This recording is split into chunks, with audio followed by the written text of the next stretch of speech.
Eu vim considerando o que reparti, porque ali estávamos falando um pouco sobre um trecho do livro de Efésios, e chega a um ponto que fala da necessidade de conhecermos a vontade de Deus. Eu queria falar um pouco, com a graça do Senhor, sobre essa questão da importância de se conhecer a vontade de Deus. Então nós vamos abrir no livro de Efésios,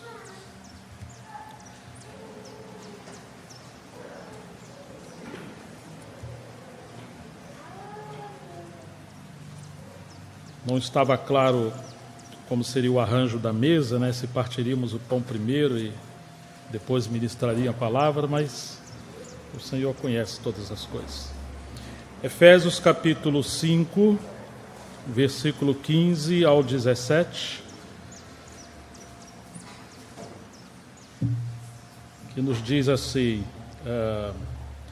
portanto, tenham muito cuidado com a maneira como vocês vivem, e vivam não como tolos, mas como sábios, aproveitando bem o tempo, porque os dias são maus. Por esta razão, não sejam insensatos, mas procurem compreender qual é a vontade de Deus. Eu estou usando a Nova Almeida atualizada. Me chama a atenção a maneira que Paulo lida com as assembleias que ele mesmo, pela graça de Deus, havia plantado. Especialmente a carta aos Efésios, onde ele passou anos ministrando a palavra e falou na sua despedida em Atos 20, que ele havia entregado toda a vontade de Deus, ou todo o depósito de Deus para eles. De maneira que aquele contexto do conteúdo de toda a verdade de Deus revelada, Paulo trabalhou ao longo de 2 a 3 anos ali, e mesmo depois que há presbíteros, mesmo depois que ali se tornou uma base do ministério de Paulo na Ásia, ele dá conselhos a eles, e nessa carta vemos que ele ora para que houvesse espírito de sabedoria e revelação sobre eles, para que não apenas compreendesse a vontade de Deus em relação à doutrina, mas que eles tivessem revelação espiritual.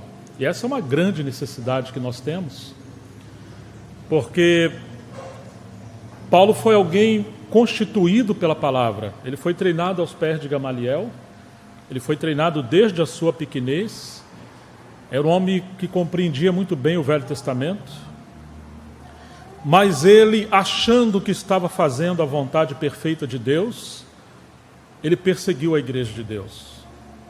Então ele sinceramente estava errado, sinceramente trabalhando na sua mente para Deus, porém em oposição ao que Deus determinou e ao que Deus fazia. Então precisa ficar claro para nós, ao exemplo de Paulo e de tantos outros na Bíblia, que ser sincero não é suficiente. Nós podemos sinceramente estar errados e devemos desconfiar da nossa sinceridade, a menos que ela seja purificada pelo Espírito Santo, e que não seja mais a nossa sinceridade em si, mas a sinceridade do Espírito de Cristo trabalhando em nossa alma até o ponto de a nossa sinceridade ser afinada com a sinceridade do Senhor em relação à sua vontade. Porque Paulo foi alguém que Deus o treinou de forma tão dolorosa, ao ponto de falar para ele não recalcitrar contra os aguilhões. Paulo foi forjado não apenas pela doutrina, mas também pela experiência. Alguém quebrantado, alguém que passou na escola da disciplina. Então ele agora tinha muito encargo, um homem que Deus levantou para ser um ministro da palavra e ao mesmo tempo exercer uma paternidade espiritual sobre os seus filhos na fé. E que interessante que ele ora para que houvesse espírito de sabedoria e revelação. Ele pede que possamos ler e, quando ler, compreender o discernimento do mistério de Cristo. Ele pede que, ele também ora para que possamos ser fortalecidos no interior pelo poder do Espírito Santo, a fim de que Cristo habite pela fé no nosso coração e possamos com todos os santos compreender essa amplitude do amor do Senhor, e ele coloca ministérios para cuidar do rebanho do Senhor. Mas ele fala desse mistério tão profundo nessa carta, e aí chegamos nesse capítulo 5 e nos 2 anteriores, na verdade o 4, o 5 e o 6, Paulo começa a fazer aplicações tão práticas sobre o que ele havia falado desse mistério, dessa grandeza do propósito eterno de Deus desde a eternidade, mas que de alguma forma tudo isso que é tão grande, tão espiritual, tão verdadeiro, ele precisa permear a nossa maneira de viver, porque não somos anjos, nós somos homens e mulheres, e ainda não estamos na glória pós-arrebatamento, nós estamos nessa terra, debaixo de tantos conflitos, problemas e desafios. Então, essa grandeza da revelação do mistério de Deus em Cristo, Paulo trabalha com aplicações para que, de alguma forma, isso possa ser vivido, experimentado em todas as nossas necessidades humanas. Seja no casamento, na educação de filhos, na nossa responsabilidade social, política, em todas as esferas da nossa vida e o serviço cristão. Como conhecer e experimentar a vontade de Deus, de maneira que possamos ter uma vida pautada pela aprovação de Deus. Aquele que perseguiu e que ajudava a matar os cristãos, achando que estava fazendo a vontade de Deus, não desejava, e essa é a vontade de Deus, que nós também não venhamos fazer coisas que, por mais que acreditemos que seja a vontade de Deus, possamos estar equivocados. E como sermos guardados de dedicar toda a nossa vida, nosso tempo, nosso dinheiro, nossa família, achando que estamos fazendo a vontade de Deus e descobrirmos lá na frente que estávamos equivocados? Que lástima será a gente entender que só temos uma vida para viver e no final da carreira descobrir que vivemos de forma equivocada, ainda que insinceramente. Traídos pela nossa sinceridade, traídos pela nosso sentimento. Paulo fala em Atos 26, ele diz: a mim me parecia que eu deveria praticar muitos males contra o nome do Senhor. Então, às vezes, nós consideramos que devemos praticar várias coisas, mas Paulo descobriu que o que pareceu bem a ele estava equivocado. Graças a Deus, que Deus pesa o espírito de cada um de nós, as nossas intenções, e Paulo diz que Deus o viu por fiel e o colocou no ministério. Deus o encontrou fiel. A mim, o pior dos pecadores, o Senhor, disse Paulo, o colocou como modelo. Eu suspeito que quando Paulo diz que Deus o achou fiel e o chamou para o ministério, foi quando ele estava perseguindo e ajudando a matar os irmãos. E Deus olhou a intenção dele. Porque foi perseguindo os cristãos que o Senhor interviu no caminho de Paulo, no caminho de Damasco, e foi lá que ele enviou Ananias, que impôs as mãos sobre Paulo e profetizou do seu chamamento ao ministério, e ele foi introduzido ao ministério. Ainda que esse ministério foi amadurecendo e tomando nova forma, novos encargos, novos desafios, até ser enviado em Atos 13, mas o Senhor chamou Paulo quando ele estava perseguindo os cristãos. Graças a Deus que, se houver sinceridade em nosso coração, com desejo profundo de agradar a Deus, Ele não leva em conta o tempo da ignorância, mas, como disse Paulo, anuncia que todo homem se arrependa. Por isso precisamos da luz de Deus, da revelação das Sagradas Escrituras, para não seguirmos subjetivamente uma forma de viver baseada em nossos sentimentos, nossas opiniões, nossa tradição, nossa herança que recebemos de pais espirituais ou de algum contexto religioso.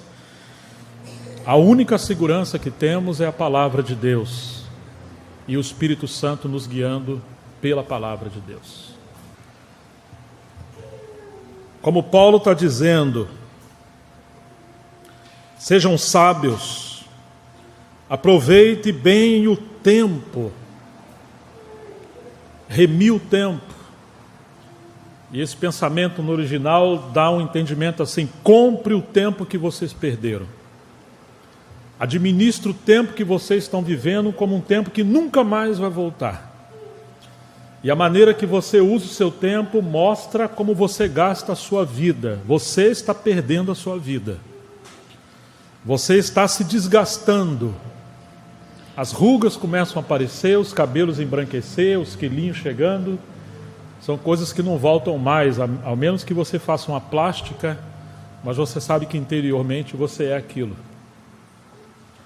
Então não perca a sua vida, o seu tempo, a sua saúde, se envolvendo com coisas que no dia do tribunal de Cristo vão queimar como palha no fogo, por viver uma vida tola, fora da vontade de Deus.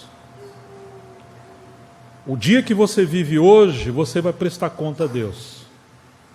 O dia que cada um de nós vivemos, deveria ser vivido como se fosse o último dia, como se o Senhor voltasse agora. Se o Senhor voltasse agora, como Ele acharia você e a mim? Valeria a pena a maneira que nós estamos vivendo? Ou será que nós, como não cristãos, estamos vivendo um estilo de vida como se o Senhor não fosse voltar tão pronto? Estamos planejando coisas a longo prazo. Paulo está dizendo, remindo o tempo, porque os dias são... Como são os nossos dias? São maus? Nós precisamos levar a sério a palavra de Deus. Porque às vezes lemos a palavra de Deus, mas é como se não tivéssemos lido como palavra de Deus. Se a Bíblia diz que são dias maus, é porque de fato são dias maus. São dias de adversidade, são dias de engano. Quando Jesus fala em Mateus 24, começando o seu sermão, ou a sua advertência, ele ressalta algumas vezes: vede que ninguém vos engane. São dias de enganos. E todo aquele que segue a sua vida por si mesmo, fatalmente cairá em engano. Porque são dias maus. Alguém que está em guerra e ignora o seu adversário, significa que ele já foi vencido. Se você ignora que estamos numa batalha espiritual, você já está vencido. Um sono, uma noite escura de alma, um espírito de engano, uma cegueira espiritual já tomou conta de você. Tenha certeza de que você está numa guerra terrível. E talvez há mais demônios do que anjos. E por que não falar mais demônios do que seres humanos ao seu lado? Não brinque, não seja ingênuo, não viva de qualquer maneira. Não caia na ingenuidade de tomar decisões que possa prejudicar a sua vida, a sua família, seus filhos, sua carreira. E como disse o apóstolo João, nas suas cartas, para a gente ter cuidado para naquele dia a gente receber inteiro o galardão. Então o galardão ele pode ser perdido, diminuído ou aumentado. Isso depende da maneira que nós vivemos, se é de acordo com a vontade de Deus ou não. A nossa salvação, graças a Deus, é pela graça. Mas a recompensa, a aprovação, os privilégios do reino estão todos relacionados com a maneira que nós vivemos aqui, nesse tempo que nós estamos. É possível ser salvo e inútil, porque somos salvos pela graça e fugimos do governo de Deus. Queremos herdar o céu, mas desprezamos a responsabilidade humana. Queremos a proteção de Deus, mas não queremos sua disciplina. Queremos a bondade de Deus, mas não o seu serviço. E que pena, irmãos, que muitos hoje, apesar de tantos anos que estão caminhando na fé, ainda são bebês. E um sinal de que somos imaturos é quando nós queremos as coisas para nós e a nossa maneira. Pega uma criança, leva na casa de um amigo, e você vai perceber que ela não vai até os seus amigos primeiramente, ela vai ver se tem brinquedo. Ela quer ir para o quintal, para o terraço, para coisa que atrai a sua atenção. Ela não está preocupada com nada, está preocupada em se satisfazer. Na casa de Deus é assim, nós encontramos muitas crianças procurando os brinquedos, na música, no pastoreio, na palavra, nos eventos, quem sabe é a melhor igreja para congregar. Mas ela não está indo, primeiramente, a conhecer o nosso Pai Celestial e a responsabilidade espiritual que deva ter. Quando uma criança nasce numa casa, toda a casa é perfilada ou desenhada para ela. Se é uma menina, a tendência é pintar o quarto de rosa, as roupinhas. Se é um menino, é azul ou verde. E às vezes os pais cometem o equívoco de mimar muito os seus filhos. As mulheres colocam a criança no lugar dos maridos e assim sucessivamente. E nós vamos mimando os nossos filhos para que a vontade deles sejam feitas, e às vezes eles estão manipulando os pais e governando as casas. E se você não quebranta a vontade dos seus filhos, eles estão sendo treinados para desobedecer a autoridade, não serem bons empregados, não serem bons cristãos, e é possível que alguns vão parar no inferno, porque eles não foram treinados a aprender a palavra não, que deve ser a primeira palavra que você deve ensinar ao seu filho. Mais importante do que ensinar a palavra papai ou mamãe, ensina não para ele. Porque a sua vontade é uma vontade gerada em rebelião por causa do pecado, e desde o berço ele vai lutar em rebeldia contra Deus e contra vocês. E nós somos treinados assim, treinados para sermos rebeldes porque os pais nos mimam. Só que a igreja não pode ser assim. Precisamos realmente caminhar na igreja num ambiente onde a palavra de Deus governa, e aonde, como diziam os irmãos unidos no século XIX, Deus tem dois princípios de governar o universo. Um chama-se graça e o outro governo. Deus faz tudo pela graça para nos levar de volta ao seu governo. É tudo por graça imerecida, porque não merecemos. Mas é uma graça que nos dá poder de obedecer, poder de não levar uma vida liberal, poder de agradar a Deus. É uma graça que responde à oração de Jesus Cristo. Na oração do Pai Nosso: venha a nós o teu reino e seja feita a tua vontade. É por isso que somos salvos, é por isso que Ele nos dá a graça para cumprirmos a sua vontade. São tempos difíceis, são dias maus, não podemos viver de qualquer maneira. Por essa razão, não sejam insensatos como os bêbados que não conseguem trilhar uma linha reta no seu caminho, porque mais abaixo ele vai falar do enchimento do Espírito e não andar como embriagados. Mas procurem compreender qual é a vontade de Deus. Talvez um nível mais obscuro de um cristão, que deveria gerar um senso de perda e de não estarmos conformados, se possível não tirar o nosso sono, seria não conhecermos a vontade de Deus. É como se você estivesse andando no escuro e você pode cair num abismo. Eu vi uma alegoria de um jovem que clamava porque ele queria quebrar um muro que estava na frente dele, do seu quintal. Os pais falavam: não faça isso, isso é uma proteção, mas eu quero ser livre. E um dia ele criou um meio de saltar aquele muro. Ele saltou porque queria fazer a sua vontade, não a vontade dos seus pais. E quando ele pulou o muro, era um abismo, e ele caiu. Não tinha como mais voltar. Ele não entendia que aquele muro são limites do amor. Deus coloca limites em nossas vidas, e nós temos a tendência de querer ser livres. Mas livres não para agradar a Deus, porque a única liberdade genuína é uma liberdade para servirmos a Deus. Ser livres fora da vontade de Deus é ser escravo de uma vontade caída. Você tem que ter medo de si mesmo, e quando você estiver sozinho, tenha certeza de que você está muito mal acompanhado. Seu maior adversário não é o diabo, é você mesmo vivendo uma vida fora da vontade de Deus. Cuidado a maneira que você vive.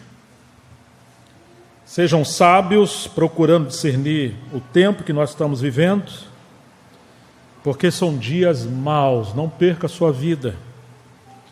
E procurem compreender a vontade do Senhor. Mas como compreender a vontade do Senhor? Nós podemos ver no capítulo 1 que, em primeiro lugar, Paulo, que agora passa a viver uma vida diante da vontade de Deus, em primeiro lugar, ele revela no versículo 9 do capítulo 1 de que existe a vontade soberana de Deus. Poderíamos dizer que essa é uma vontade universal. O verso 9 nos diz assim, do capítulo 1: Ele nos revelou o mistério da sua vontade, segundo o seu propósito, que Ele apresentou em Cristo, de fazer convergir nele, em Cristo, na dispensação da plenitude dos tempos, todas as coisas, tanto as do céu como as da terra. Então, aquele que achava que trabalhava para Deus e cometeu muitos equívocos, entendeu que antes de ocorrer uma vontade circunstancial para alguém, com quem vou casar, onde vou trabalhar, como vou servir no ministério, poderíamos chamar isso de vontades circunstanciais, isso tem a ver com a nossa maneira de viver. Antes da criação, Deus tinha e tem uma vontade soberana. E foi por causa do mistério, que Paulo chama isso de mistério da sua vontade, ele criou o universo. E agora ele tem uma economia, um planejamento, um plano. E tudo o que ele faz, e todos os seres viventes, incluindo as estrelas, tudo vai convergir para que esse plano seja cumprido, ou para que essa vontade universal seja estabelecida. De maneira que Deus não comete equívoco, tudo o que Ele faz é para cumprir essa vontade soberana dEle, e Ele proveu todas as coisas, e graças a Deus que para nós Ele nos deu o Espírito Santo. Mas aprenda desde já que o Espírito Santo não vai apoiar a nossa vida fora da vontade de Deus. Ele tem um ministério de cumprir a vontade de Deus e nos levar a cumprir a vontade de Deus. Ele nos unge, nos capacita, nos disciplina, nos encoraja para trilharmos a vontade de Deus. Aqui nós começamos a ver que nada que não esteja convergindo para que Cristo seja cabeça, Senhor e o conteúdo de todas as coisas, não está alinhado com a vontade de Deus. Às vezes você não sabe a vontade de Deus, e nem eu, para várias coisas.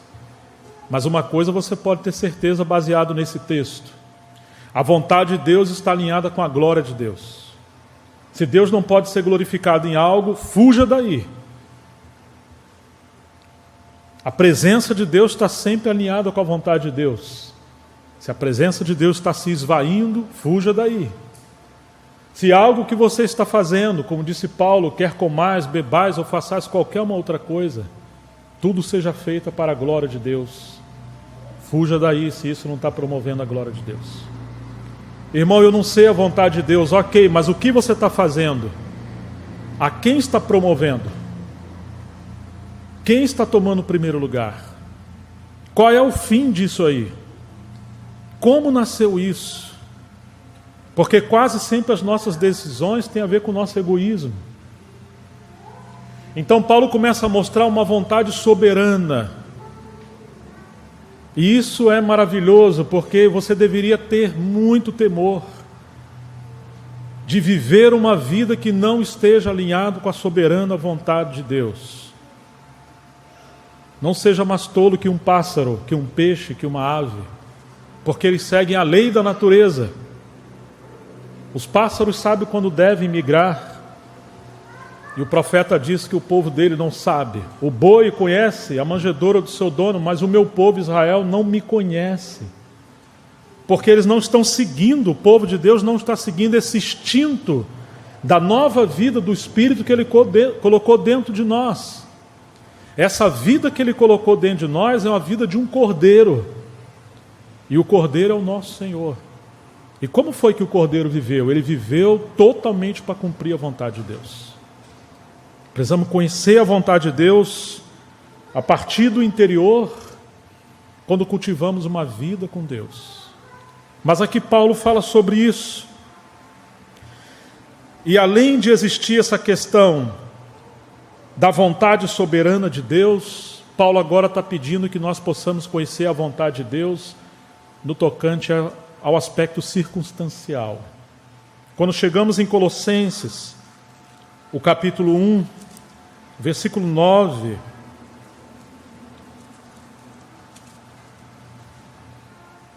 ele nos diz: por esta razão também nós, desde o dia em que soubemos de vocês, não deixamos de orar por vocês e de pedir que transbordem do pleno conhecimento da vontade de Deus, em toda sabedoria e entendimento espiritual.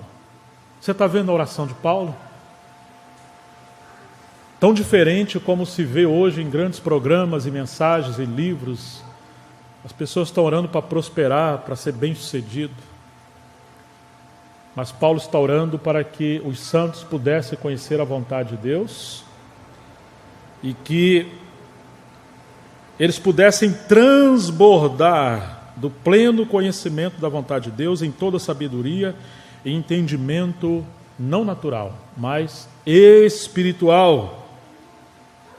Dessa maneira poderão viver de modo digno do Senhor. É praticamente impossível viver uma vida que agrada a Deus desalinhado da sua vontade. E nós não podemos conhecer a vontade de Deus sem oração,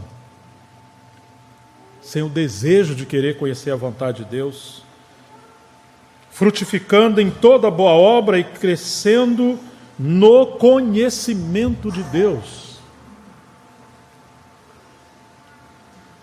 Como você vai conhecer a vontade do dono da casa se você não conhecer o dono da casa? Como você vai conhecer que a dona da casa gosta que as panelas fiquem daquela maneira, o sofá de outra maneira, a mobília de outra maneira?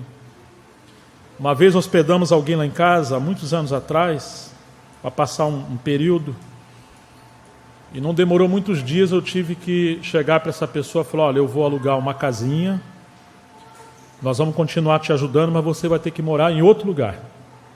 Você não me ama mais? Eu falei: justamente porque eu te amo, eu vou fazer isso. Porque você está mudando os arranjos da casa. Eu falei: mas eu estou fazendo isso para agradar vocês. Eu falei: pois é, mas a dona da casa não é você. A minha esposa não é você. E você está sendo contrário à lei da casa. Na verdade, você está agradando a você mesmo, tentando programar a casa para satisfazer você numa desculpa de que você está querendo agradar a gente. Foi uma disciplina meio dura, né? Foi alguém próximo de nós. Você não pode conhecer a vontade de Deus se você não conhece Deus. E você vai conhecer Deus pela sua palavra.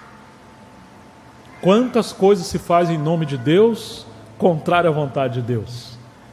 Jesus falou que vem hora que vão matar vocês dentro do templo e vão achar que estão prestando um culto a Deus. Ele falou isso em João 16. Perseguiram Jesus achando que estavam fazendo a vontade de Deus. Mataram os profetas achando que estão fazendo a vontade de Deus. Nós somos muito bons nisso, viu, irmãos? Em fazer tudo errado. Por isso precisamos temer a Deus e querer conhecer a vontade de Deus e desconfiar de nós mesmos. Isso tem a ver com o caminho da maturidade. Mas não foi apenas em Colossenses que Paulo falou isso, ele fala também em Romanos capítulo 12, que é um texto que eu acredito que vocês conheçam bem. Eu sei que vocês estão morando em Romanos, mas parece que não chegaram aqui ainda, né? Quem sabe daqui 1 ano ou 2 vocês chegam aí. É só uma. Portanto, irmãos, rogo-vos pelas misericórdias de Deus, que vocês ofereçam o seu corpo como sacrifício vivo, santo e agradável a Deus. E esse é o culto com inteligência ou entendimento que vocês devam prestar. Eu suspeito que Paulo está refletindo aqui e aplicando para nós sobre esse culto com entendimento, apresentar o nosso corpo como um sacrifício vivo, santo e agradável a Deus, com o que acontecia no Velho Testamento, na dispensação antiga, que alguém, quando queria agradar a Deus e fazer um sacrifício a Deus, ele trazia o seu sacrifício vivo, um animal, e ele entregava ao sacerdote. E uma vez que ele entregava ao sacerdote, esse animal já não pertence a ele, ele pertence a Deus. E aquele animal agora ele tem que ser imolado com o cutelo. Depois, com a faca amolada, ele era totalmente esquartejado, dilacerado. Separava as partes boas que ia para o altar e as partes não boas tinha que ser lançado fora do arraial. E ele agora queimava nas chamas do altar até se tornar um punhado de cinza. Ele está dizendo: eu rogo-vos pela misericórdia de Deus, ou seja, assim como Jesus foi o sacrifício vivo, porque ele é tanto o sumo sacerdote como o cordeiro, ou a oferta perfeita, ele foi o altar de Deus, que é a cruz. E uma vez que ele foi, ele não voltou mais. Agora, assim como ele se deu completamente pela vontade de Deus, vocês devem se dar também pela vontade de Deus. E uma vez que vocês se consagraram, vocês não pertencem mais a vocês. Seu corpo não é seu, sua vida não é sua. Nada mais é seu. Não tem como você voltar. Não é apenas uma reunião de domingo ou uma reunião em outro dia. Não, é um estilo de vida. Como alguém que está ali agora na mão do sacerdote, e aquela faca afiada, em Hebreus vai dizer que a palavra de Deus é mais cortante que qualquer espada de 2 gumes. Ela penetra profundamente, e ela faz separação entre espírito e alma, juntas e medulas, e é apta para discernir os pensamentos e as intenções do coração. Nós agora devemos viver uma vida sendo exposta à palavra de Deus. Essa faca no livro de Hebreus é a palavra de Deus. E interessante que quando diz que a palavra de Deus é viva e eficaz, não é aquela palavra como alguns acham que é uma revelação que quem sabe um dia Deus vai trazer para mim. Não, como um rema. Não, a palavra ali é logos. É a verdade absoluta, o pensamento geral de Deus. É essa palavra aqui que é viva e eficaz, que Deus tem compromisso com ela. Viver uma vida guiada, pautada e ao mesmo tempo sendo moldado pela palavra de Deus, e Ele vai separar várias coisas em nossa vida. Quantas coisas são da alma que você acha que está servindo o Senhor e não é. E só o Senhor, por sua palavra, pode nos trazer equilíbrio e nos limpar dessas coisas. Somente você fazendo assim, se permitindo ser conduzido à cruz pela palavra, até se tornar um punhado de cinza no fogo do altar da cruz, para que não haja mais nenhuma contradição entre a nossa vida e a vontade de Deus, mas que a nossa vida seja um sacrifício vivo. Como dizia um dos pais da igreja, como assim sacrifício vivo? Quando você para de olhar para onde o Espírito Santo não olharia, isso é um sacrifício vivo. Como você deixa de andar para onde ele não andaria, isso é um sacrifício vivo. Quando você deixa de praticar coisas que ele não praticaria, isso é um sacrifício vivo. Contextualizando com a palavra de Jesus, é melhor você arrancar sua mão que comete escândalo ou te leva ao pecado, e faltar um membro no seu corpo e você entrar no reino assim, do que você com todo o seu corpo que você não poupou, não foi um sacrifício vivo, e você ser lançado ao inferno. Você tem que amputar sua mão, seus olhos, seus pés, não como aconteceu na Idade Média, que se fazia isso literalmente, mas ele está falando de um estilo de vida de consagração, de santidade, de renúncia à palavra de Deus. Um sacrifício vivo. Não vivam conforme os padrões desse mundo, ou não vos conformeis com este mundo, mas transformai-vos pela renovação da vossa mente, para que possais experimentar qual seja a boa, agradável e perfeita vontade de Deus. Irmãos, tem um preço a ser pago. Você tem que ser um garimpeiro. Você tem que ser como aquele cão farejador. Você tem que estar seguindo as pisadas do mestre na palavra, nas circunstâncias, no aconselhamento, enfim, querendo conhecer a vontade de Deus. C.S. Lewis, um pensador ex-ateu do século XX, ele diz: eu pensava que a vontade de Deus, o que Deus tinha para a minha vida, já estava tudo planejado. E ele ia me conduzir assim como de uma forma instintiva e eu inconsciente. Não. A vontade de Deus foi mostrada para mim à medida que eu dava passos escolhendo agradá-lo. Era como uma página em branco que ia sendo escrito na história à medida que eu obedecia. Que coisa, né? Que na presciência de Deus Ele viu tudo, mas em nosso tempo e na história nós não sabemos disso. Então você pode andar contra a vontade de Deus ou na vontade de Deus. Por isso que cada dia você tem que ser um sacrifício vivo, para que a história que está sendo escrita em nossa alma, pela palavra de Deus, sejam atos de obediência a Deus. Quando nós falamos não a nós mesmos. Se alguém quer vir após mim, a primeira coisa que ele tem que fazer, que foi que Jesus disse? Negue-se a si mesmo, porque esse é o problema. É a nossa vontade, o nosso maior obstáculo. Negue-se a si mesmo, desconfie de você mesmo, fuja de si mesmo, não dê crédito aos seus pensamentos, às suas inclinações. Negue-se a si mesmo, tome sobre si a sua cruz e siga-me. Muito interessante que nem sempre a vontade de Deus está escancarada para nós, porque Ele quer que essa vontade seja vista a partir de relacionamento com Ele. Interessante que Paulo fala sobre essa questão da vontade de Deus, e não apenas Paulo, mas Pedro e os demais servos do Senhor. Mas para encurtar o nosso tempo, a gente poderia considerar que Jesus é o nosso principal modelo de como viver uma vida que agrada a Deus na vontade de Deus. Ele não veio para ser servido, Ele se deu espontaneamente porque Ele tinha uma vida que agradava a Deus. Mas a sua oração que Ele nos ensinou a orar, os seus discípulos, é: seja feita a tua vontade. Quando vieram falar para Ele, seus irmãos e sua mãe estão lá fora te chamando. O que Jesus falou? Quem são meus irmãos? Quem é a minha mãe? Você se lembra qual é a resposta? Minha mãe e meus irmãos, quem são? São todos aqueles que fazem a vontade de Deus. Coisa séria, né?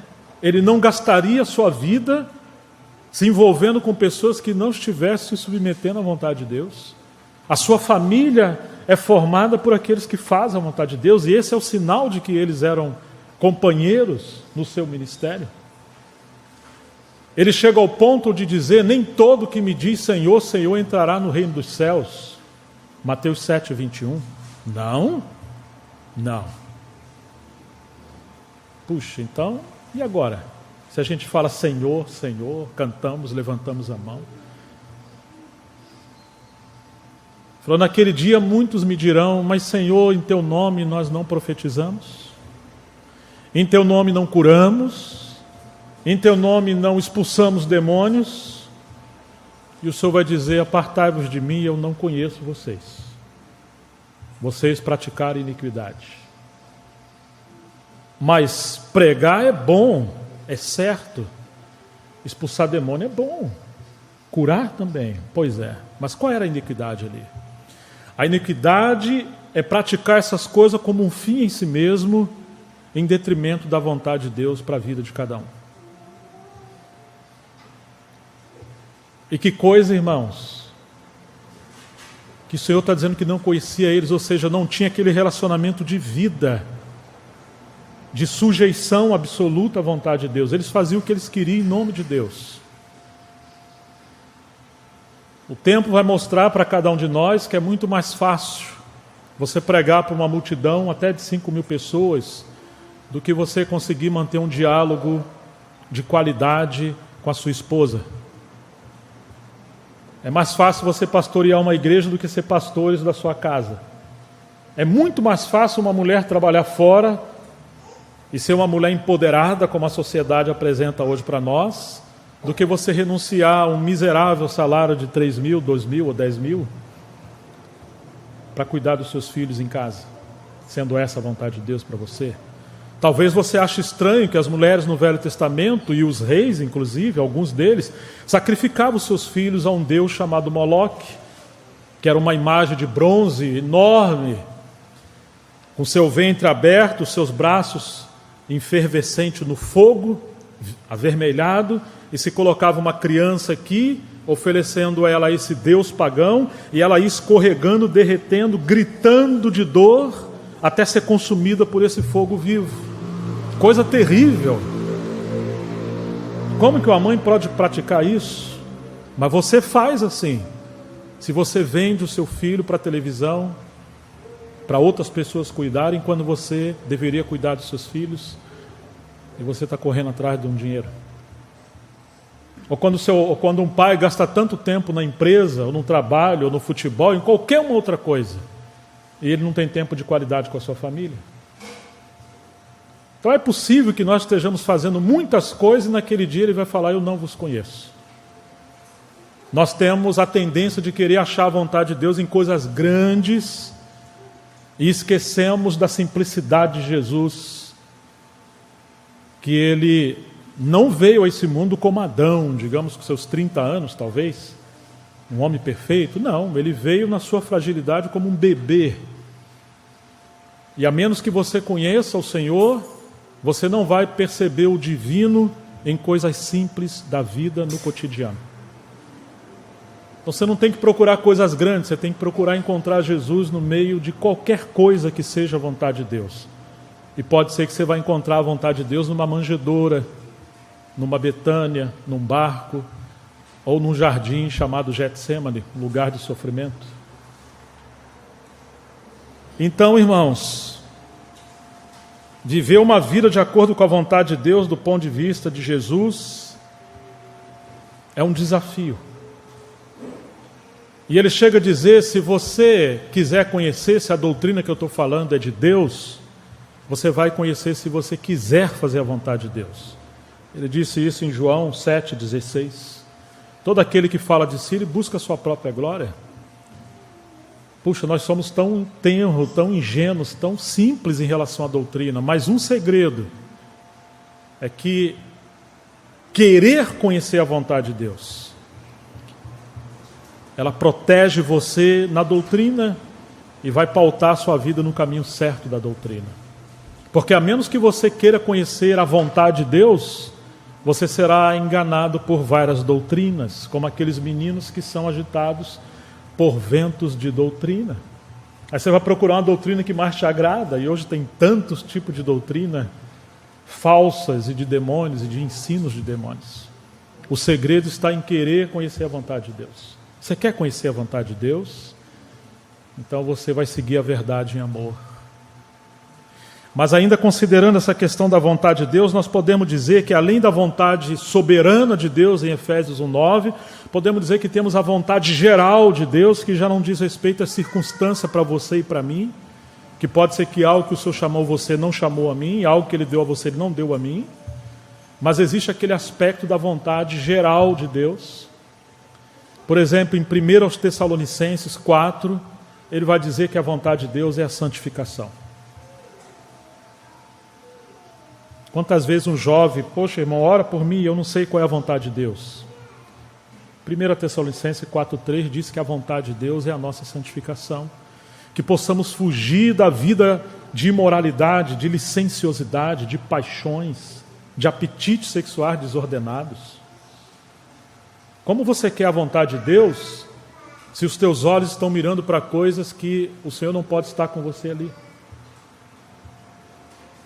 Como você pode querer a vontade de Deus se você se veste com luxúria ou sensualidade? Quem sabe você não se preocupa se a maneira de você vestir, mulher, leva um jovem à tentação. Ou homem, você está mais sensual do que, às vezes, um jovem. A vontade de Deus está alinhada à santificação do nosso corpo, mas ela está alinhada à santificação em relação a sermos separados para Deus, porque agora não nos pertencemos mais. Podemos dizer que essa é a vontade geral de Deus para todos nós, que é a santificação. No capítulo 5:18 de Tessalonicenses, diz que a vontade de Deus é que possamos dar graça em tudo, em todas as coisas. Um puritano dizia que a murmuração é um louvor a Satanás. Lembre-se, quando você murmurar, significa que você está dizendo que Deus está errado. Ele deveria se assentar um pouco mais baixo do que você para ouvir uns conselhos. Quem sabe ele está meio cansado. Pode um vaso dizer ao olheiro: por que me fizeste assim? Nós queremos a vontade de Deus, mas se a vontade de Deus é encontrá-lo num poço, como José encontrou a vontade de Deus num poço, quem somos nós para dizer que ele está errado? Se a vontade de Deus é encontrar Moisés no final da vida dele, com seus 80 anos, quando escreveu o Salmo 90, que o homem está destinado a viver 70, no máximo 80 anos, depois disso é enfado e canseira.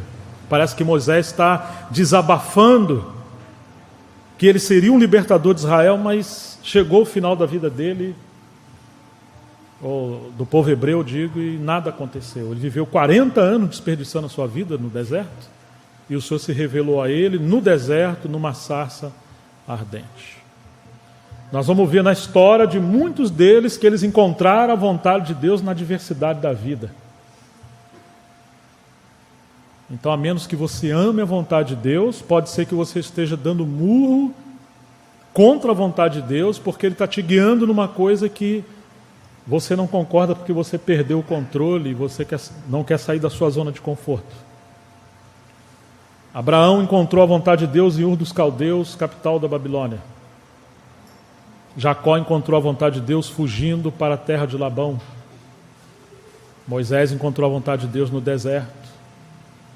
O que dizer de Ana, que Deus permitiu que ela fosse estéril, e isso gerou nela intercessão. Pode ser que o Senhor não esteja provendo tudo para nós, para nos levar a sermos homens e mulheres de oração.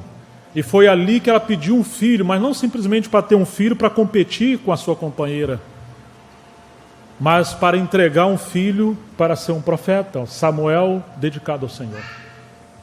Mas ela agora teve um filho, e no desmame do filho, ela entregou o seu filho ao Senhor, entregando ele numa casa onde habitava a apostasia de um Eli, uma liderança cega, os seus filhos imorais. E o que tornou Samuel um homem de Deus não foi a contribuição da liderança sacerdotal nessa casa apostatada, quando a luz do testemunho do Senhor já estava apagando. O que guardou Samuel e tornou ele um homem de Deus foi a educação que Ana dedicou para ele, desde o seu ventre até o seu desmame. O que dizer de Moisés? Alguém que foi poupado de ser destruído ou entregue aos crocodilos do Nilo, e ele foi achado ali naquele cesto, e a filha de Faraó o achou e entregou para uma serva, e essa serva era sua mãe, e ela deu tudo o que podia para essa criança, preparando ela para o temor ao Senhor. Depois ele foi colocado para ser treinado como um príncipe na casa de Faraó. O que guardou esse homem para ser um homem de Deus? Foram esses primeiros anos, possivelmente de 4 a 5 anos de idade, segundo a tradição dos hebreus, de 3 a 5 anos. Irmãos, o tempo mais importante desses homens foi o tempo que essas mulheres dedicando fazendo a vontade de Deus. O que dizer de Timóteo, filho na fé de Paulo e sucessor de Paulo em relação a vários aspectos do seu ministério? Ele foi filho de um judeu, de um gentio, mas o que permeou o coração dele foi a sua avó e a sua mãe, que plantaram a semente da palavra no coração desse jovem, dessa criança, desde a sua meninice. Então podemos ver que esses 3 grandes homens, o sucesso deles foi a educação que seus pais lhe deram. Às vezes queremos coisas grandes, e a vontade de Deus para você é que você eduque seus filhos. Cuide dos seus filhos. Dê o máximo que puder para os seus filhos. Interceda, porque essa é a sua maior missão, mãe e pai. Representar a paternidade de Deus na terra. E nós, às vezes, estamos querendo buscar coisas grandes. Pedro vai dizer para honrarmos a vontade de Deus no tempo da adversidade. Quando pessoas injustas nos maltratam, você fica aí. Se você trabalha numa empresa, honra seus patrões, cumpre seus horários. Mas além de Pedro falar de honrar a Deus na forma social, porque o governo, as autoridades foram constituídas por Deus e devemos honrar inclusive o rei, ele vai usar uma frase estranha. Aqueles que sofrem segundo a vontade de Deus encomendam suas almas ao fiel Criador. 1 Pedro 4,19. Puxa vida, hein? Você já viu isso na sua Bíblia? Dizia o irmão Atmani, sem espremer azeitona, óleo não dará. Só quando a uva é esmagada, você tem o suco e o vinho. Só quando as flores são esmagadas, você tem a fragrância. Os sofrimentos são ganhos para nós, porque quanto mais de nós Ele nos tira, mais do seu Filho nos dá e nos acrescenta. 2 homens tomaram decisões que mudaram todo o curso da humanidade. Os 2 estavam no jardim. Adão no jardim do prazer, do Éden. E Jesus no jardim do sofrimento, que é o Getsêmani, que significa azeitonas esmagadas. Um disse não a Deus porque ele quis fazer sua vontade. O outro disse não a si, e sim à vontade de Deus. E ele foi o varão aprovado por Deus. O que disse não estava no prazer, no deleite. Por isso que muitas das vezes só nos poupa de uma vida tranquila. Ele precisa colocar limites em nossas vidas para nos levar ao conhecimento da sua vontade. Não fuja do sofrimento. Fuja do pecado. Não queira fugir do sofrimento.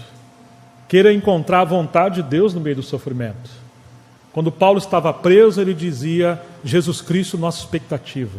A expectativa de Paulo não era sair da prisão em si, ainda que ele esperava sair da prisão, mas a expectativa de Paulo era encontrar o Senhor no meio do sofrimento. Uma irmã chamada Madame Guyon, pós-Lutero, foi presa por causa da sua espiritualidade e consagração. Ela dizia que amava o escuro da prisão porque ali via o brilho da face do seu Senhor. Ela preferia estar presa vendo Cristo do que estar solta sem ver Cristo. E ela entendia que ser solta, em liberdade, e não conhecer o Senhor, essa é a verdadeira prisão. E nunca houve tanta apostasia no meio do povo de Deus quando estamos num tempo de bonança. Mas os irmãos sendo perseguidos hoje em mais de 50 países em nosso tempo. Não pense que a perseguição foi só no primeiro século. No século XX morreram cerca de 100 milhões de cristãos, massacrados pelo comunismo e outras ditaduras. E lá estava a chama do avivamento, porque eles amavam a vontade de Deus. O que dizer de Paulo, que foi-lhe permitido um espinho na carne para ele não se exaltar? Ainda que na nossa língua portuguesa fale espinho, mas o pensamento no original é uma estaca, que era um meio de tortura romana, e era uma dor terrível. E assim como Jesus orou 3 vezes no Getsêmani para o Senhor, se o pudesse livrá-lo, mas que deveria cumprir a sua vontade, depois de 3 vezes Jesus diz: levantem-se e vamos, e ele está indo para a cruz. Paulo orou 3 vezes e falou: minha graça te basta, meu poder se aperfeiçoa na fraqueza. Era como um demônio que esbofeteava Paulo, um emissário de Satanás. E ele diz que de boa vontade agora ele se gloriava nas suas debilidades, que alguns liberais acham que é pecado, mas longe de nós jamais passar isso na nossa cabeça. Ele está falando de insuficiência e debilidade humana, talvez uma enfermidade. Como ele fala aos Gálatas: vede com que grande letra vos escrevi, vocês me receberam como um anjo. Se fosse possível, vocês arrancariam os seus olhos e nos daria. A história mostra que Paulo sofria de possivelmente conjuntivite crônica por causa da cegueira que passou a ter como marca da visão que ele teve no caminho de Damasco. Um erudito, um poliglota que falava várias línguas, mas precisava de um secretário para escrever para ele, como Silvano. Alguém que curou tantos enfermos pelo poder de Deus e ele não foi curado. Um espinho na carne, pode ser que seja isso, pode ser que seja outras coisas. Pode ser que esse espinho seja os falsos apóstolos que invadiram a igreja em Corinto, que ele trabalhou 1 ano e meio, e seduziram aqueles irmãos. Não sabemos, mas uma coisa sabemos: ele era esbofeteado por isso. E ele entendeu que esse sofrimento era um meio da graça de Deus abundar na vida dele. Ele não fugiu desse sofrimento. Ele encontrou a vontade de Deus no sofrimento. Nós temos a vontade de Deus em Efésios 5 no casamento. Em Coríntios ele diz que ordenou o Senhor: a mulher não separe do seu marido, o marido não separe da mulher. Mas se vier a separar, que fique sem casar, ou que se reconcilie com o seu marido. Quantas pessoas estão pregando uma vida liberal, como que o que sustenta o casamento é a paixão. Graças a Deus que C.S. Lewis disse que é o pacto que sustenta o casamento, porque às vezes você passa em crise no casamento, ou quem sabe uma debilidade humana, uma enfermidade, elimine o momento de prazer do cônjuge. Pode ser que muitas coisas aconteçam. E se o seu casamento está baseado não no pacto e na obediência a Deus, quando os seus sentimentos e a sua paixão esvair, seu casamento vai embora. Isso é uma traição. Paulo vai dizer que ele quer que as viúvas mais novas casem e gerem filhos. Mas ele fala a Timóteo: quando você for fazer uma lista de membresia das viúvas que devem receber as doações, as ofertas, contribuições, ele fala: não escreva viúvas mais novas. Procure escrever as viúvas mais velhas, que cuidaram dos santos, lavaram os seus pés. Veja se tiveram 2 maridos. Mas ele fala: porque as que são mais novas se tornam levianas, indo após Satanás, quando querem contrair um casamento. Um lado ele fala que a mulher mais nova pode casar e ter filho, mas agora estão dizendo que quando elas querem ter um marido, estão indo após Satanás. O que Paulo está querendo dizer com isso? Paulo está dizendo que quando a busca de um cônjuge, ela se torna o alvo da vida dessa pessoa, e não honrar a Deus enquanto está viúva, aquela que é verdadeiramente viúva, ela persevera dia e noite em oração, ela se torna leviana porque ela vai assumir um compromisso com qualquer homem que aparecer na sua frente. E vai se cumprir o que Jesus falou, que o tempo da vinda do Filho do Homem serão como os tempos de Noé. Casavam-se, davam-se em casamento, compravam, vendiam, comiam, bebiam. Não tem problema casar, nem negociar, nem comer. Mas o problema é quando essas coisas se tornam um fim em si mesmo e não fazer a vontade de Deus. E hoje é assim: as pessoas casam, se separam e acham que Deus está dando um novo casamento para eles. Se não amarmos a vontade de Deus, estamos fadados ao sofrimento, ao engano, ao desvio e a tantas outras coisas. Nós devemos encontrar a vontade de Deus no nosso serviço espiritual. Paulo fala aos Efésios 4, 7 em diante, que a graça foi dada conforme a medida do dom. No lugar de procurar dons, siga a graça.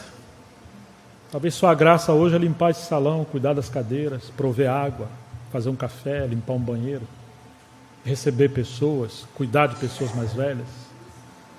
Filipe foi um grande evangelista.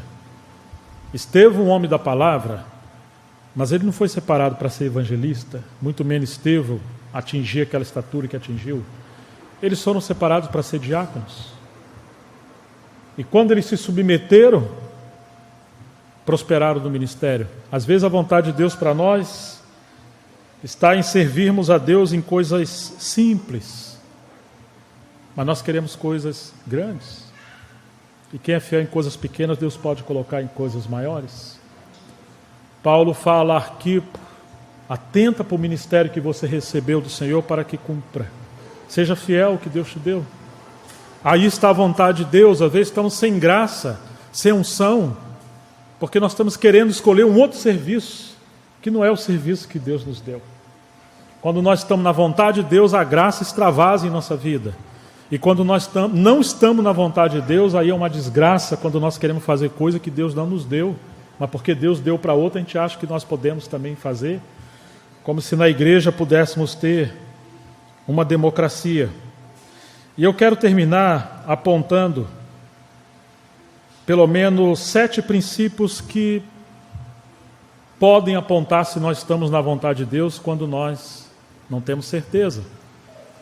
Mas é como um navio que está vindo à noite e tem que atracar no porto, e você vê aquelas lâmpadas longe, e ele precisa alinhar aquelas lâmpadas ao ponto que elas sejam uma só, uma linha reta, e ali está o lugar que ele vai estacionar. Ou um avião é assim também, né? O piloto tem que colocar o avião na pista antes de pousar, com todas aquelas lâmpadas vendo de longe como se fosse uma só, que estão numa linha reta. Poderíamos dizer que a vontade de Deus, ela tem várias lâmpadas que apontam para isso. Uma vez eu falei para os jovens sobre casamento e noivado. Uma jovem falou assim: eu já quebrei 6 lâmpadas dessas 7 que você falou, só restou uma. Graças a Deus que eu ouvi isso, porque eu vou recuar e vou voltar atrás. Foi muito estranho, porque vários jovens que estavam se relacionando se separaram, pararam com o namoro.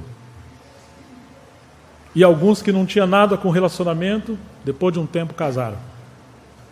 É estranho isso, mas é exatamente os princípios para achar a vontade de Deus. Então, em primeiro lugar, eu vou mencionar a convicção interior, que Deus coloca a sua vontade em nosso coração, aquela convicção que nós devemos ter e nunca fazer algo que vá violar nossa consciência. Paulo está querendo ir para um lugar, o Espírito de Cristo impede, ele quer ir para outro lugar, o Espírito Santo impede. Estamos em Atos 16, até que à noite ele tem uma visão. O macedônio diz: passa para cá e nos ajude. Ele entendeu ali ser a vontade de Deus, então ele teve convicção e o Senhor o levou. A primeira coisa, o levou para lá, né? A primeira coisa que eu diria para você é que você precisa ter e orar para que haja uma certeza de que de fato a vontade de Deus para você seja isso que você está pensando. No entanto, como Jeremias falou que enganoso é o coração do homem mais do que todas as coisas, em segundo lugar devemos colocar as Escrituras. A sua convicção precisa ser pautada pela autoridade das Escrituras, como Jesus falou em Mateus 22, 29, errais por não conhecer as Escrituras nem o poder de Deus. Vocês estão convictos no que vocês estão fazendo. Sinceros, mas errados. Porque a convicção deles estavam acima das Escrituras. E a nossa convicção tem que estar abaixo das Escrituras. É ela que precisa moldar as nossas convicções. Ok? Depois vocês olham Isaías 8, 18, que diz que testemunho e lei precisam ser apregoados para que se ache a alva do dia, ou seja, você nunca vai achar a luz da vontade de Deus se não for de acordo com o testemunho e a lei, e aí ele está falando da palavra de Deus.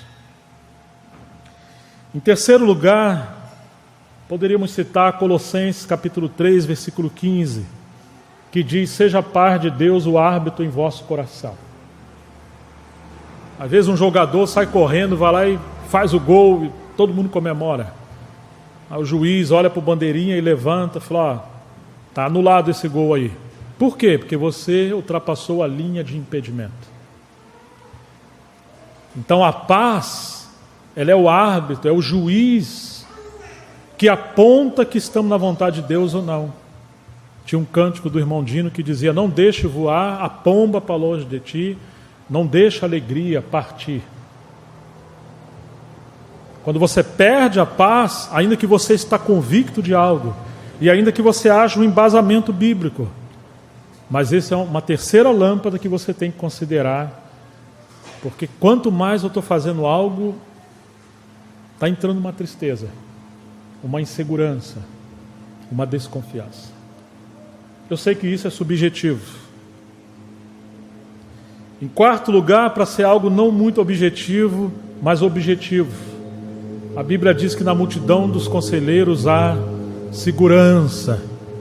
Então agora você sai da zona de uma decisão individual e você coloca ela na mesa de conselheiros, que podem ser os nossos anciãos, os nossos pais, conselhos piedosos, porque na multidão de conselheiros há segurança. Provérbios 11:14. Em quinto lugar, poderíamos mencionar que precisamos ir além dos conselheiros e colocar isso na comunhão do corpo. Eu tenho muita dificuldade de entender, por causa da minha pequena experiência, com mais de 30 anos servindo o Senhor, que alguém possa acreditar que ele está tomando uma decisão de ir embora, mudar para uma cidade, assumir um ministério ou fazer qualquer uma outra coisa, sem que haja uma testificação do Espírito Santo na comunhão da assembleia onde ele congrega. E você talvez discorde de mim hoje, não tem problema. Guarde isso lá na sua gaveta. Mas a experiência tem mostrado, e não só a experiência, mas as Escrituras, que quando você é um membro do corpo de Cristo, você não se move mais sozinho. Todo mundo fala que somos membros do corpo de Cristo, mas Paulo diz em Romanos 12, em 1 Coríntios 12, que também somos individualmente ou especialmente membros uns dos outros. Você nunca viu seu pé andando sozinho, sua mão andando sozinho? Então você vai encontrar que a vontade de Deus, ela é testificada na comunhão do corpo de Cristo, daqueles irmãos e irmãs que Deus nos ligou. Tome muito cuidado quando você tem certeza de uma decisão, mas que o Espírito Santo não confirme ao corpo de Cristo. Você pega Atos 20, e Paulo vai dizer, despedindo dos presbíteros em Éfeso, que o Espírito Santo falava para ele de cidade em cidade que o que esperava ele era prisão e cadeias e sofrimento. Ele está indo para Jerusalém. Como que o Espírito Santo falava por ele? De cidade em cidade, pela comunhão dos santos e os dons. Em Atos 21, um profeta chamado Ágapo chega na casa de Filipe, que tinha 4 donzelas que profetizavam, tomou o cinturão de Paulo e se amarrou e disse: assim será feito ao varão de quem é esse cinto. E era Paulo, e ele foi preso. Ou seja, o Espírito Santo está confirmando a vontade de Deus, que Paulo já tinha convicção, mas na comunhão do corpo, pelos dons, pelo relacionamento. Não somente isso, Saulo foi separado ao ministério no caminho de Damasco. Mas quando chegamos em Atos 13, havia profetas e mestres em Antioquia, e ele jejuando e orando, disse o Espírito Santo: separai-me agora a Saulo e Barnabé para a obra que os tenho chamado. E eles, jejuando e orando, impuseram as mãos sobre Barnabé e Paulo, e o versículo 4 do capítulo 13 diz: e eles enviados pelo Espírito Santo. Como assim enviado pelo Espírito Santo? Pela comunhão do corpo ou de ministério que estava ali. Paulo já tinha autoridade, mas ali ele recebeu autorização. É como alguém que sabe dirigir, mas não pegou a carta ainda. Ele foi chamado ao ministério, mas agora ele foi confirmado e enviado pelo Espírito Santo na base do corpo e do ministério da igreja. Quantos irmãos, por convicção interior, por base na Escritura, por certeza, e por alguns colegas que confirmam o que ele está fazendo, sai por aí fazendo coisas. E sua vida vira um fracasso. Veio ao coração de Moisés que ele seria o libertador do seu povo lá no Egito, e ele está certo. Só que ele não esperou o tempo de Deus. A primeira pacificação que ele foi fazer, o que ele fez? Matou um egípcio. Pacificando, ele matou porque ele era muito forte, não era o tempo de Deus. Por isso que eu digo que esse quinto princípio, essa quinta lâmpada, não quebre ela, tá, irmãos? Nós vamos ser muito tentados a quebrar essa lâmpada aqui, tá? Porque você ouviu um conselho, um parecer, ou irmãos que falam: irmãos, vamos esperar um pouco, vamos orar. E você está certo, porque nós somos empolgados, nossa tendência é romper. E nós precisamos ser guardados. Em sexto lugar, eu diria que Deus usa a lâmpada das circunstâncias. Você tem certeza, você tem paz, você tem convicção, está tudo indo bem. Mas você olha ao redor, a circunstância está dizendo que está tudo errado. Não é possível, você está empurrando esse negócio com a barriga e você não está vendo. Você vai ter que ficar aleijado, morrer, acontecer uma tragédia para você ver. Quantas vezes a gente força as coisas? Deus é o Deus que usa as circunstâncias. Então presta atenção que Deus fala também por meio das circunstâncias. Não vou entrar em exemplos por causa do nosso tempo. E no sétimo lugar, a provisão de Deus. Se Deus nos dirige a algo, estamos na vontade dEle, Ele nunca deve nada a ninguém. Ele vai prover todos os meios, naturais, espirituais, companheirismo, recurso financeiro, testemunhando que estamos à vontade de Deus. Então, amados irmãos, uma das coisas que devemos temer é não saber a vontade de Deus. Mas não saber a vontade de Deus por ignorarmos a vontade de Deus nas Escrituras, nas circunstâncias, no conselho, na piedade, nos relacionamentos, nos serviços, porque queremos buscar a nossa própria vontade. E eu termino dizendo que há muita improvisação hoje na vida cristã e na vida da igreja, porque as pessoas estão procurando um estilo de igreja ou de vida cristã que dê certo, que acelere os processos, que traga contentamento. E isso é errado, isso é o caminho do equívoco. Jesus é o caminho que nos conduz ao Pai, e o diabo é o atalho que nos conduz à alegria, ao entretenimento, ao sucesso. Se ele é o caminho, a verdade e a vida, cuidado com os atalhos. As coisas não são fáceis. E nós devemos ser uma igreja e um povo chamado para as boas obras, zelosos de boas obras, para que a vontade soberana de Deus seja feita. Que Deus abençoe vocês. E a vontade de Deus para os anciãos é que pastoreie a grei de Deus, o rebanho de Deus, não como dominadores, mas como aqueles que se tornam exemplo, modelos, como aqueles que se tornam expositores da palavra, representantes do conselho de Deus, aqueles que apacentam não de má vontade, não por torpe ganância, mas como representantes daquele que tem um cajado. Que o Espírito Santo continue falando a vocês. Vamos orar ao Senhor.